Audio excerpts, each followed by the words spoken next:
Undeclared wars are commonplace. Tragically, our government engages in preemptive war, otherwise known as aggression, with no complaints from the American people.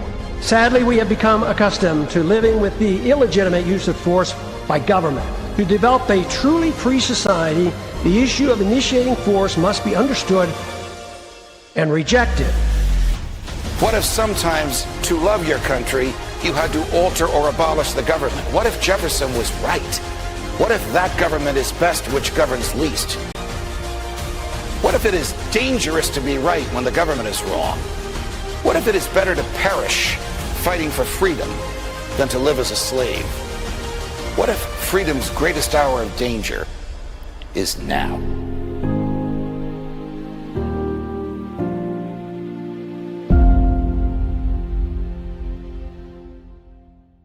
Hi, everyone. Judge Andrew Napolitano here for Judging Freedom. Today is Monday, March 9th, 2026. Professor Jeffrey Sachs joins us now. Professor Sachs, always a pleasure. What damage is Trump's war of choice causing on the international geopolitical scene? First, we're entering an economic disaster. We can see that most clearly in the shutdown of oil and gas production in the Middle East and the cascading effects of soaring prices and contracting output that we will see around the world. This will be a very, very bad year. Israel and the United States will drive the entire world to crisis economically. Of course, everything will change because of this, depending on how long the madness goes on. The madness is the madness of the President of the United States and the Prime Minister of Israel, two people who have led the world into disaster, two people who are megalomaniacs. They sit atop of powerful military machines. They have basically unchecked authority right now because of a brain-dead Congress and because of Israel's system to do what they want. And they have perhaps launched World War III, the two of them in tandem. We're often asking these days, is the United States fighting Israel's wars? It's not like that.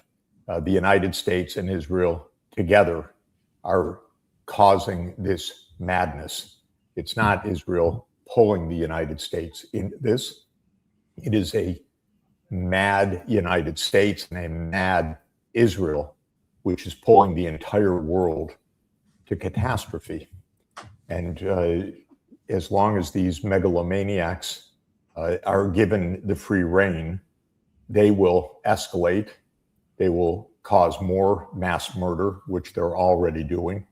They are carpet bombing Tehran. That means innocents dying by the hundreds, by the thousands, just like we watched in Gaza. These are people without scruples, without concern about life lost. We can see that with Trump on an individual level and on a massive scale. He doesn't feel it and he doesn't care. And he's atop this military machine. So there's mass killing underway. There is mass destruction of the infrastructure of Iran, of course, but also of the Arabian Peninsula, of the center of the world's hydrocarbon energy. And the war will spread because Trump is determined that the war spread. It is already a multi-continental war because we are at war in our own hemisphere. Trump will probably take some military action even more than now against Cuba. I say more than now because there's already an effective U.S. blockade on that island, which is an act of war. We have the ongoing crisis in Venezuela that Trump has stoked out of nothing. We have new threats against the Venezuelan government. We have a spreading war in the Middle East. And we have a war underway in South Asia between Pakistan and Afghanistan, with the links to the war in the Middle East and with grave dangers. There's another nuclear power involved in that war. So we're stepping over so many tripwires, we don't even notice them anymore. And many people cheering this on in the United States are saying, you see, Armageddon is here. End of times is here. There's a eschatological underpinning for some Americans, by far not the majority, but some that are drivers of what's happening right now. In other words, Judge, we're in a madness and haven't been in this kind of danger since World War II. I want to play a clip for you from the Secretary of the Treasury, in which he used some language that I found to be outrageous. I suspect you will as well. It's relatively brief. Secretary Bessent over the weekend, Chris, number 18. The Indians had been very good actors. We had asked them to stop buying sanctioned Russian oil this fall. They did. They were going to substitute it with U.S. oil, but to ease the temporary gap of oil around the world, we have given them permission to accept the Russian oil. We may unsanction other Russian oil. You know, the other thing Treasury can do here, Larry, is there are hundreds of millions of barrels of sanctioned crude on the water, and in essence, by unsanctioning them, Treasury can create supply. Didn't know that India needed the permission of the United States Treasury to buy oil from Russia. This is why I say this is not a war caused by Israel. This is a war of U.S. hegemony, meaning that Trump, in his delusional state, believes that he runs the world, that he owns the world's oil supplies, that he determines where Russia sells its oil, he determines where Venezuela sells its oil, and now he will determine where Iran and the Gulf countries sell their oil. The Gulf countries are already, in his mind, vassal states of the United States. They're occupied by U.S. military bases. They're run by the CIA. And he wants to do the same with Iran. Incidentally, the CIA once did run Iran. So there's a lot of nostalgia in this. This is why this is also a deep state project. The CIA overthrew the democratic government of Iran in 1953 and installed a police state. And that police state did the bidding of the United States until 1979.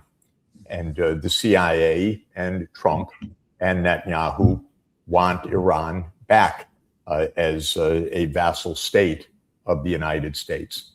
So Bessent's language, giving permission to a country of 1.5 billion people, the most populous country in the world, is, of course, tragic in many ways, vulgar in many ways, wrong in countless ways, but is accurate as the belief of this crazy locker room gang that thinks they run the world. And between Bessent and Hegseth and Trump, we really have a lot. We have a cascade of ignorance and violence and thuggery and irresponsibility. What's going to happen is that the world is going to enter a crisis worldwide. People will come to understand that this crisis was caused by Israel, and by the United States. There will be a reckoning from all of this. They can't prevent it. There will be a reckoning. It will be a very harsh reckoning. It will be a very dangerous period that we're entering into. And thank you, but no thank you to the end of times. This is not what most of us in the world are after. We're after survival, well-being for our children, safety for our grandchildren and our children. We're not after the end of times and the war to end the earth. We're not after Armageddon. So no thank you. We didn't vote for that. That is not what America is for. What we have is a rogue government that is operating outside of the law. We have a collapsed state that does not operate according to the Constitution. We have a Senate that is brain dead because it won't accept the responsibility that it has under Article 1 of the Constitution as the body that decides war and peace. That's Congress, the Senate and the House of Representatives, not the President of the United States. We've had no debate about this. We have had no explanation. We have had complete confusion among these gangsters or these locker room boys, whatever you want to call them. They don't know what they're doing. They just know that they'll escalate and escalate and escalate. And the world's going to see very soon this is a disaster. How is this being viewed from Moscow by President Putin and Foreign Minister Lavrov and the Kremlin in general? Well, clearly it's being viewed as an infantile U.S. government completely out of any kind of rationality or self-control.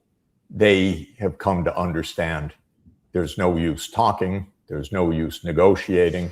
Negotiate with Mr. Witkoff. Well, they watched Iran do that twice, only to get bombed on both occasions. And on the latter occasion, especially, Judge, because the Omani negotiator said it was making quick progress, they had to accelerate and escalate the bombing to make sure that they killed as much of the Iranian leadership that reportedly was meeting to discuss the negotiations and the next steps of the negotiation. And that's when the CIA and Mossad decided that it would be good to murder all of them.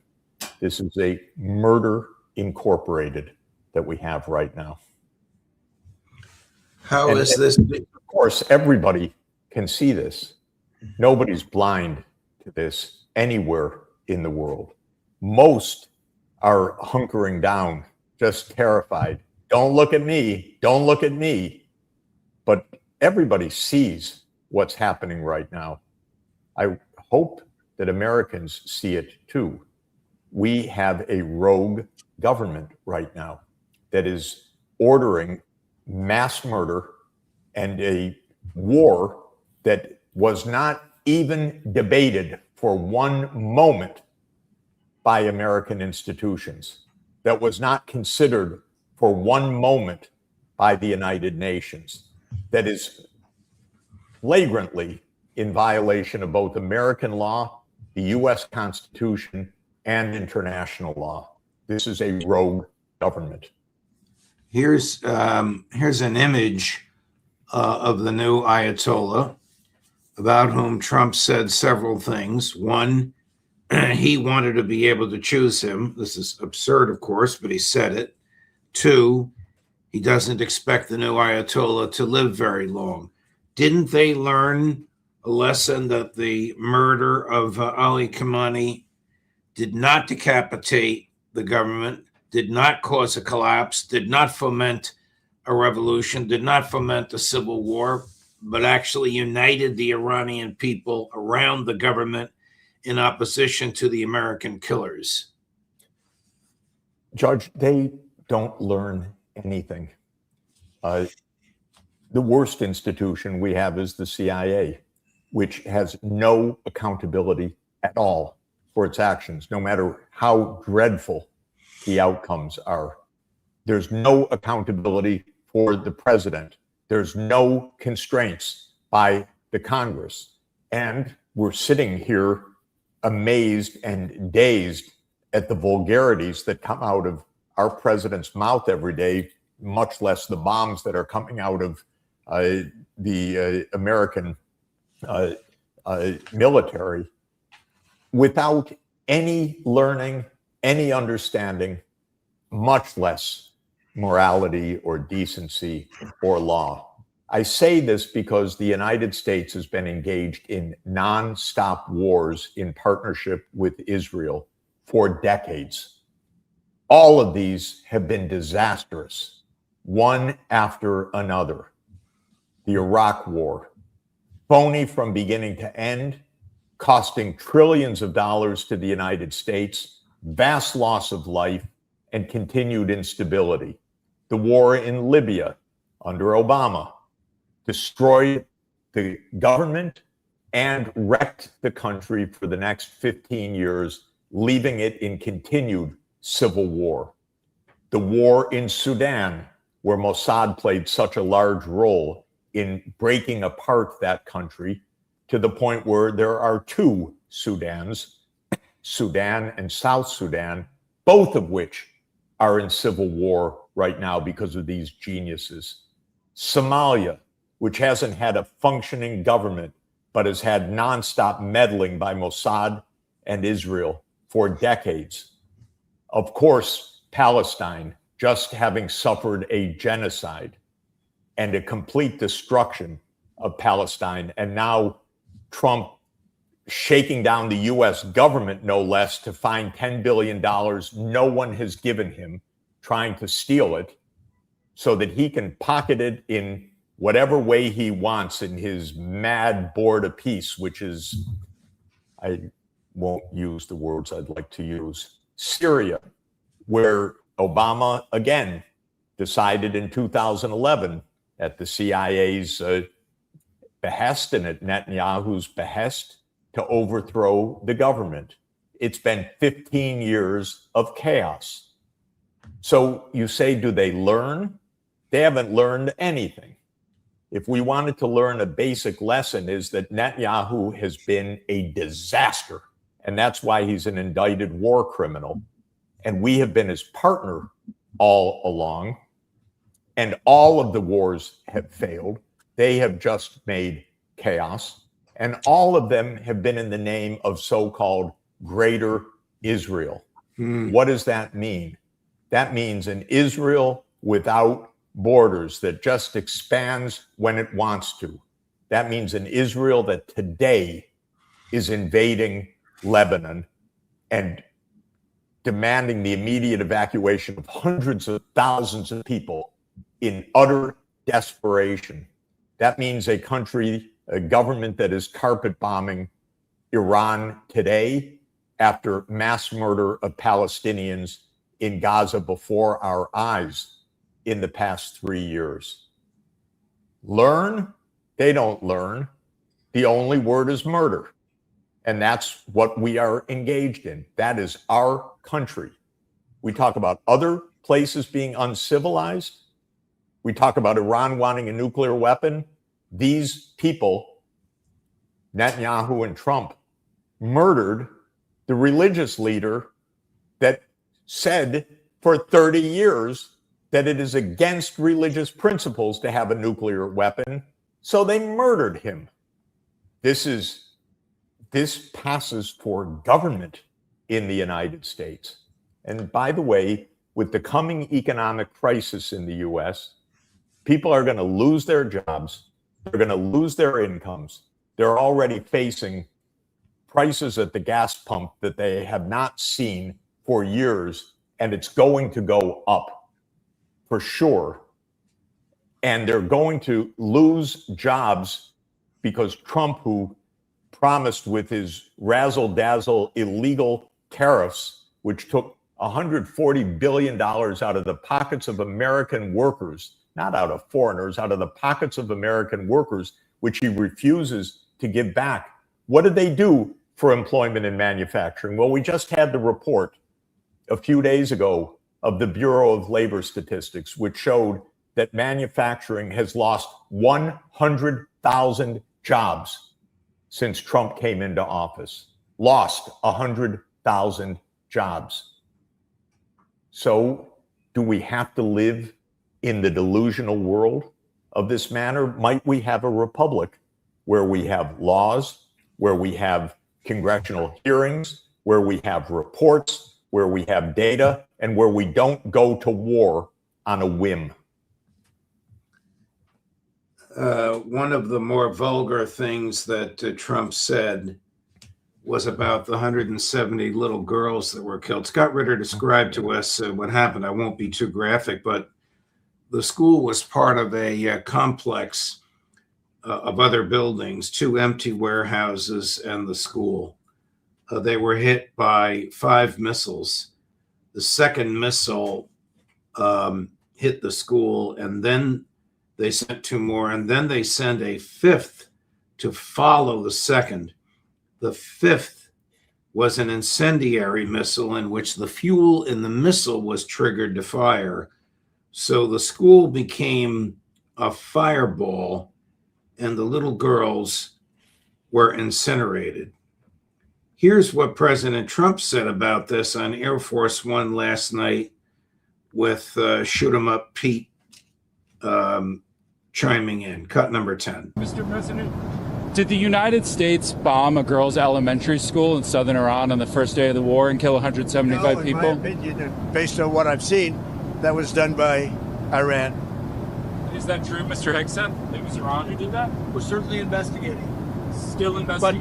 But the only side that targets civilians is Iran. We think it was done. We think it was done by Iran. Can you give us an Because idea? they're very inaccurate, as you know, with their munitions.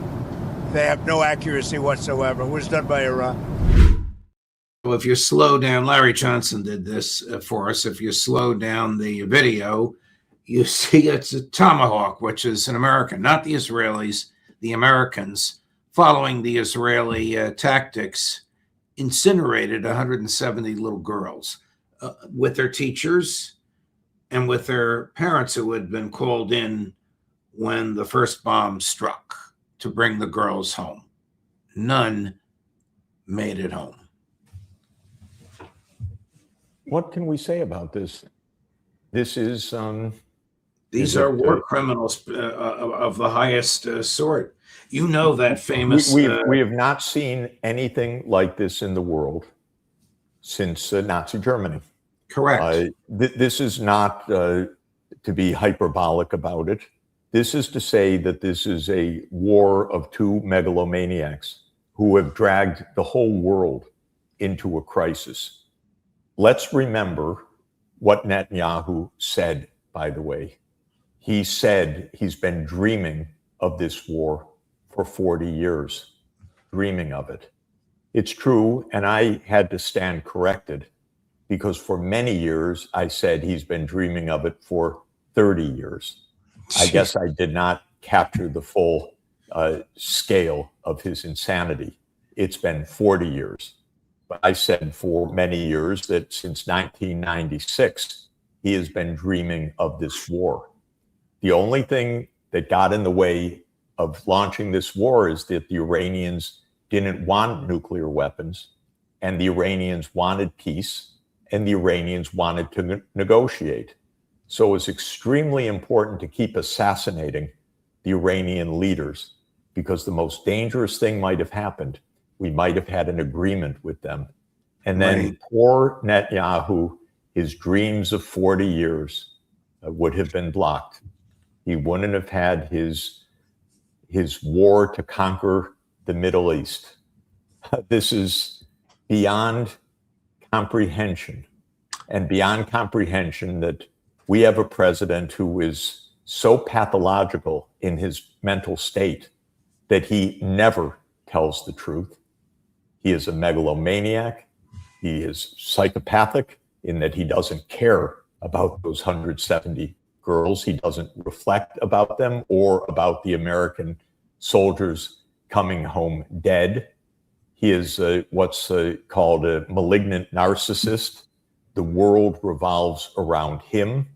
He is absolutely incapable of hearing any kind of objective evidence of anything. And his modus operandi is to escalate or kill more. Now, the world is seeing this, and step by step, the world is coming to grips with something that they have not seen for 80 years. They don't know how to deal with it. There's no doubt about it. Nobody is fooled by this. There are no American allies. There are lots of countries in fear of the United States, no doubt. It's true. I speak to many of these governments. They're bribed by the US or killed by the US or overthrown by the US or suborned by the US or dumped from office by the US, or they have their exports cut off by Mr. Besant, who is himself a thug, as he explained. He's the one that went out, was assigned the task of destroying the Iranian economy in the past year, something he described chillingly as economic statecraft. So we're losing the words to describe this, how broken our system is. This is really, and how dangerous the situation is. Keep this up for a few weeks, we will have the mother of all economic crises, believe me. We have been through disruptions of the world energy system before. I actually, Judge, ironically or whatever, did my dissertation on that topic 46 years ago. That's how I got my PhD, is writing about the oil shocks of the 1970s and showing how to interpret them in economic terms. I can tell you we are entering a deep crisis caused by Israel and the United States, but more precisely by two people.